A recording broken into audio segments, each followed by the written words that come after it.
Rumpelstiltskin, from Household Tales by Brothers Grimm, translated by Margaret Hunt. Once there was a miller who was poor, but who had a beautiful daughter. Now it happened that he had to go and speak to the king, and in order to make himself appear important, he said to him, "I have a daughter who can spin straw into gold." The king said to the miller, "That is an art which pleases me well. If your daughter is as clever as you say, bring her tomorrow to my palace, and I will try what she can do." And when the girl was brought to him, he took her into a room which was quite full of straw, gave her a spinning wheel and a reel, and said, "Now set to work, and if by tomorrow morning early you have not spun this straw into gold during the night, you must die." Thereupon he himself locked up the room and left her in it alone. So there sat the poor miller's daughter, and for the life of her could not tell what to do. She had no idea how straw could be spun into gold, and she grew more and more miserable, until at last she began to weep. But all at once the door opened, and in came a little man and said, "Good evening, Mistress Miller. Why are you crying so?" "Alas," answered the girl, "I have to spin straw into gold, and I do not know how to do it." "What will you give me," said the mannikin, "if I do it for you?" "My necklace," said the girl. The little man took the necklace, seated himself in front of the wheel, and whir, whir, whir, 3 turns and the reel was full. Then he put on another, and whir, whir, whir, 3 times round, and the second was full too. And so it went on until the morning, when all the straw was spun and all the reels were full of gold.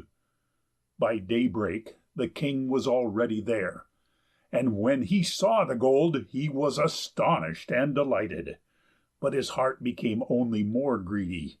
He had the miller's daughter taken into another room full of straw, which was much larger, and commanded her to spin that also in one night, if she valued her life. The girl knew not how to help herself, and was crying when the door again opened, and the little man appeared and said, "What will you give me if I spin that straw into gold for you?" "The ring on my finger," answered the girl. The little man took the ring, again began to turn the wheel, and by morning had spun all the straw into glittering gold. The king rejoiced beyond measure at the sight, but still he had not gold enough, and he had the miller's daughter taken into a still larger room full of straw, and said, "You must spin this too in the course of this night, but if you succeed, you shall be my wife." Even if she be a miller's daughter, thought he, I could not find a richer wife in the whole world. When the girl was alone, the mannikin came again for the 3rd time, and said, "What will you give me if I spin the straw for you this time also?" "I have nothing left that I could give," answered the girl. "Then promise me, if you should become queen, your first child." "Who knows whether that will ever happen," thought the miller's daughter, and not knowing how else to help herself in this strait, she promised the mannikin what he wanted, and for that he once more spun the straw into gold. And when the king came in the morning and found all as he had wished, he took her in marriage, and the pretty miller's daughter became a queen. A year after, she had a beautiful child, and she never gave a thought to the mannikin. But suddenly he came into her room and said, "Now give me what you promised." The queen was horror-struck, and offered the mannikin all the riches of the kingdom if he would leave her the child.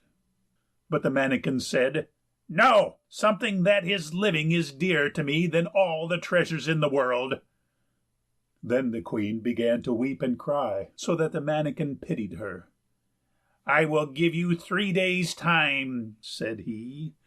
"If by that time you find out my name, then you shall keep your child."